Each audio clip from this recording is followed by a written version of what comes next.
Tautos, turinčios dieviškąsias šaknis, buvo pradėtos iš vieningos Dievo vaikų tautos sūnų ir dukrų, atsiųstų Dievo į žemę tam, kad vyrautų joje taika, meilė ir darna.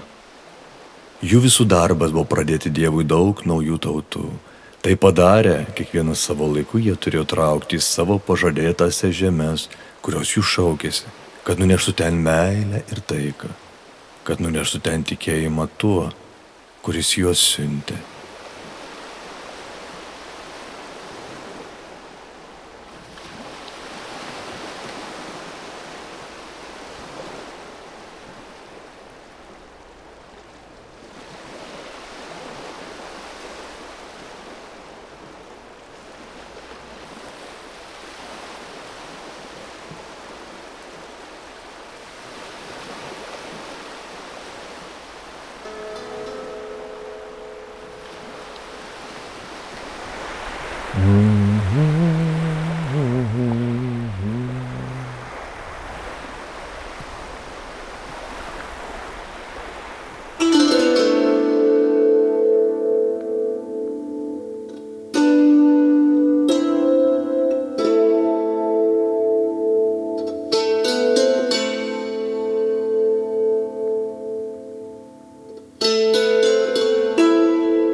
Įkvėpti Audronės Ilgevičienės knygos Sakmė apie Aisčius.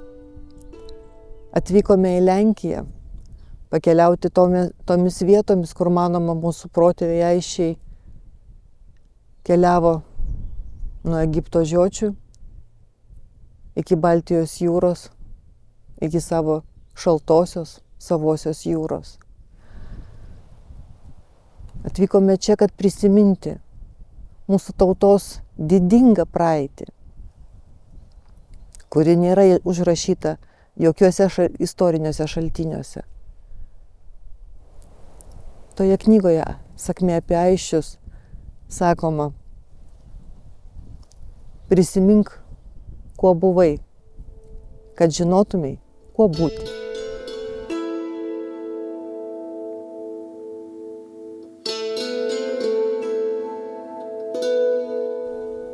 Lietuvos praeitis tai dvasios alsavimas. Ir ši praeitis yra rami, išmintinga, paprasta. Ir įvairiai yra kalbama apie mūsų praeitį. Visokių yra versijų ir dažnai ta praeitis yra nuvertinama, užmirštamas tradicijos, užmirštamas protėvių tikėjimas ir tos žinios, ir išmintis. Turbūt dėl to mes esam čia, nes mes esam linkę vis tik tikėti tą kitokią versiją, tą kitokią mūsų istorijos dalim, kad mes esame kilę iš išmintingų, didžiuojų tėvų ir didžiąją motiną tikėjusių protėvių.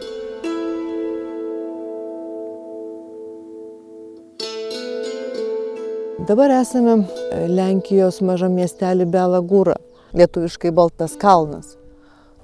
Visai šalia yra kalnas tuo pačiu pavadinimu Bela Gūra, kuris pasipuošęs įspūdingais medžiais, ąžuolais, pušimis, kadagiais. Nuo jo atsiveria nuostabus vaizdas į Vyslą, į Nogatą. Kadangi šitoj vietoj, manoma, mūsų protėviai sustoja kuriam laikui, tai visai tikėtina, kad šiame kalne mūsų žyniai, išminčiai galėjo melstis, pasitikti saulę, palydėti saulę.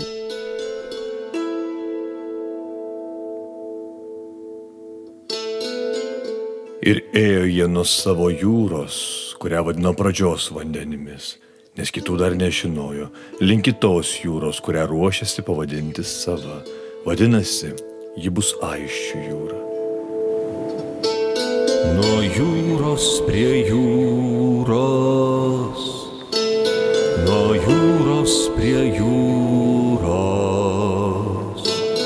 nuo jūros prie jūros, šauk ėjo tikėdami, kad didžioji motina Deiva rodys kelią, o tėvas jame apsaugos. Diena naktį.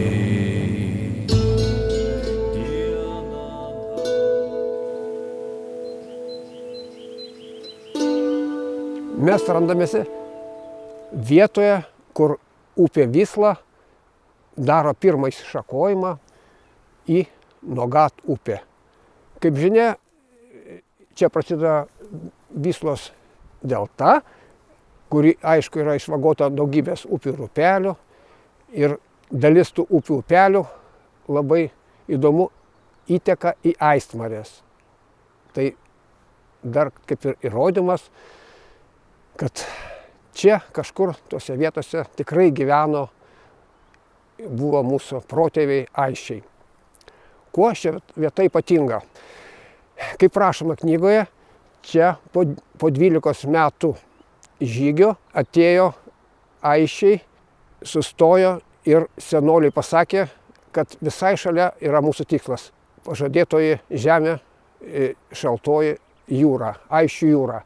Iš čia buvo pasiųsti žvalgai ir neužilgo jie grįžę pranešė visam keliautojų būriui, kad taip visai netoli yra mūsų pažadėtoji žemė, yra baltas smėlis, yra kopas, yra geltoni akmenukai.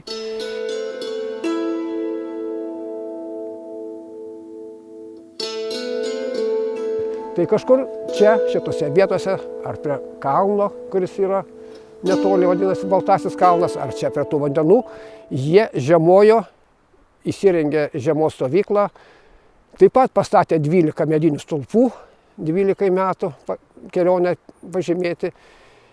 Ir dar vėliau, kai visi jie nukeliavo kartu prie jūrų, čia vėl sugrįžo didysis senolis ir didžioji senolė, kad 7 metam likti čia, kad įmelsti šią vietą, šias erdves, šios vandenis, kad ta meilės energija, ta taikos energija pasklisto po šias vietas, kurios buvo beveik iki to neapgyvendintos.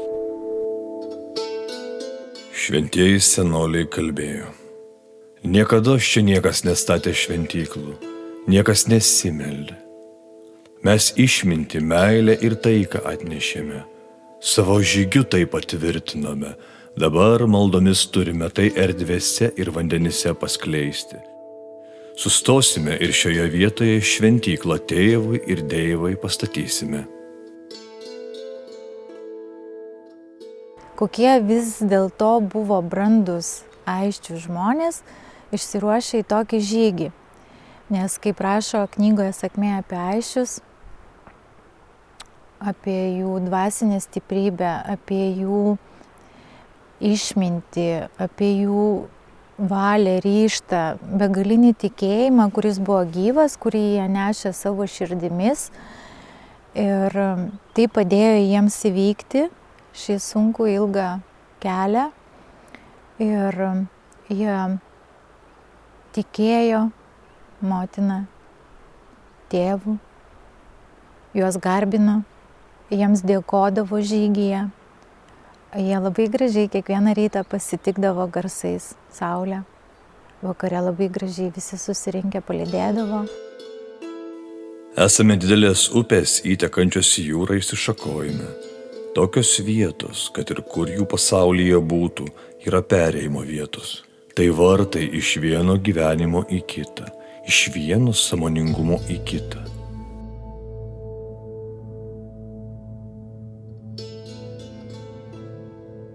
Susiradom tokį atkurtąjį prūsų žodyną, kuriame yra vertimas būtent šio žodžio, bet ne visai Nogate, bet jisai reiškia jau kaip išplėstas. Tai pagal vertimą gautųsi subrendęs, prinokęs, brandus. Tai jeigu tai vaisiaus, tai kaip sunokimas, pasiruošimas jau būt pribrendusiam, subrendusiam, o jeigu tai, sakykime, pritaikyti žmogui, tai jisai kaip pasiruošęs ėjimui, kažkokiam tai veiksmui. Ir kas įdomiausia, kad knygoje Sakmė apie Aisčius yra toks sakinys, kad salos senolis Žynys Aisčiui užsimena, kad tavo tauta bręsta žygyje. Tai vat kažkuo tai mums labai susitapatino su tuo pavadinimu, kad galbūt, kadangi mes manom, kad čia mūsų protėviai Aisčiai keliavo, o gyveno prūsai, prūsų gentis, prūsų tauta, tai galbūt jie ir davė tokį pavadinimą pagal savo kalbą. Nuo jūros prie jūros,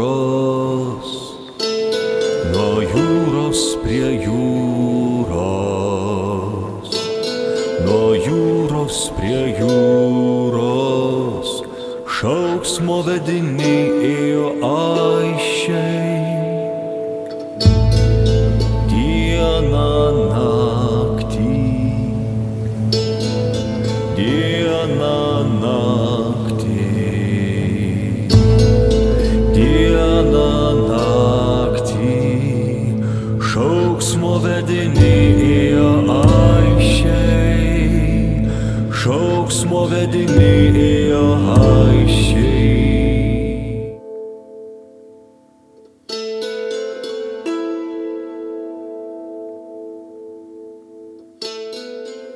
Vasarai prasidėjus, darbai buvo baigti. Tai reiškia, jog galėjo Aisčiai kilti į savo žygio tikslą. Labai sunku mums, mūsų šiuolaikiniu, racionaliu protu suvokti to žygio trukmę, to žygio sunkumus, kuriuos turėjo įveikti mūsų protėviai. Pakilo jie nuo Nilo, Žiočio, nuo puikių gamtinių sąlygų, nuo įsikurtų gyvenviečių. Pakilo visi kartu. Moteris, vaikai, vyrai. Koks turi būti žygio dalyvių tikėjimas, kad taip drąsiai, ryžtingai išeiti į nežinią. Tvirtas sąžiningų širdžių tikėjimas paskatino juos leistis į keistą, bet labai didingą žygį į savo žemę. Sunkus tai buvo žygis, tačiau tikėjo į jį išėjusieji, kad žioji Deiva ir tėvas jų nepaliks. Jų gyvenimą kūrė tikėjimas, o tikėjimą kūrė gyvenimas.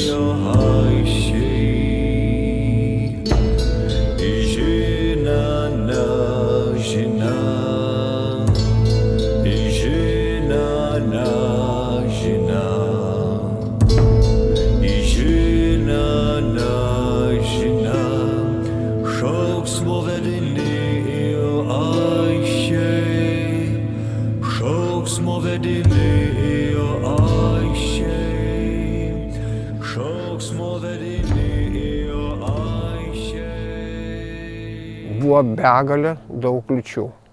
Taip pat net ir barbarų gentis užpuldavo juos, reikėjo gintis. Taigi visko buvo. Taip pat buvo visai netikėtai jiems atsiradę nauji žiemos išbandymai, priėmimas gyventi žiemos sąlygomis. Ir kad sėkmingai žygis vyktų, be abejo, visi žygio dalyviai turėjo turėti dar tokias savybės kaip draugiškumas, geranoriškumas, meilė visiems kitiems dalyviams. Kitaip sakant, darna. Darna, dora ir tikrumas jungia šią gentį, darydami ją nenugalimą. Tačiau didžiausia jų nenugalimumo paslaptis buvo jų tikėjimas didžiąją motiną Deivą ir tėvų, kurių pasireiškimus jie regėjo visur, ir danguje, ir žemėje, ir paukščiuose, ir debesyse, ir medžiuose, ir akmenyse, ir reiškiniuose, ir savyje pačiuose. Kokia turi būti vedlio atsakomybė, begalinė atsakomybė, begalinis tikėjimas, kad prisimti atsakomybę už visą gentį, už vaikus, už moteris ir vesti drąsiai į nežinią. Tai aišku, negali būti eilinė asmenybė, tai aišku yra, kai mes dabar pasakytume, herojiška asmenybė turi būti, didvyriška asmenybė, karžygio asmenybė, savybė turi turėti žmogus ir be galo be abejo tikėti tuo, ką jis daro. Širdis jo turi be galo būti didelė, kad užtektų meilės kiekvienam žygio dalyviui, kiekvieną paguosi, pagelbėti kažkam patarti. Ir savo pavyzdžiu taip įkvėpti visus žygio dalyvius, kad bet koks sunkumas kelyje taptų lengvu.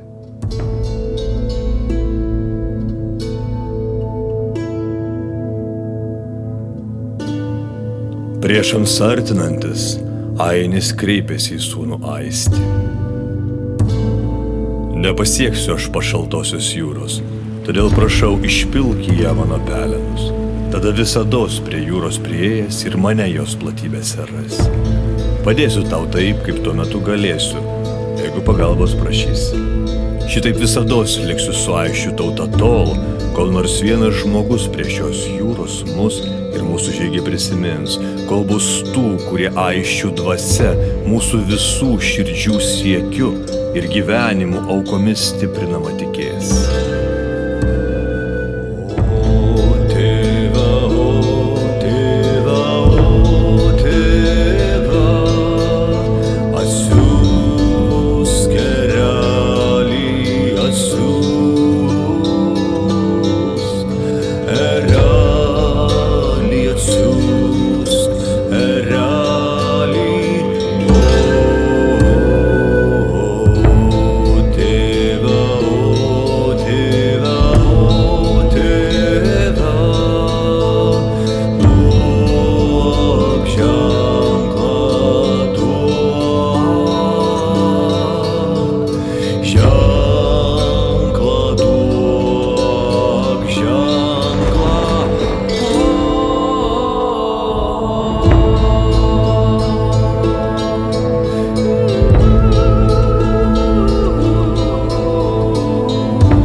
Viską metę, kaip stovi prie vandens bėgo, vienas kitą jo šlakstė ir džiaugiasi. Sukniubo Aistis surėme vandenyje bangų skalaujamas. Dėkojo jis didžiajam tėvui ir didžiajai deivai už jų pagalbą ir vedimą. Baigėme savo kelionę. Atvykome į tą vietą, kur Vysla įteka į Baltijos jūrą. Į tą vietą, kur prieš 10 000 metų mūsų protėviai Aisčiai baigė savo žygį prie Baltijos jūros, kurią vadino Aisčių jūra. Mūsų protėviai Aisčiai pasodino mūsų tautos medį. Jį prižiūrėjo, puoselėjo, rūpinosi jo šaknimis, laistė tikėjimu, meilę ir taika. Jie atliko savo darbą. Dabar yra mūsų darbas prižiūrėti tą medį, rūpintis juo, sustiprinti, kad išsaugotumėm jį ateinančioms kartoms. Prisiminkite, kuo buvote, kad žinotumėte, kas būsite. O dangau motina,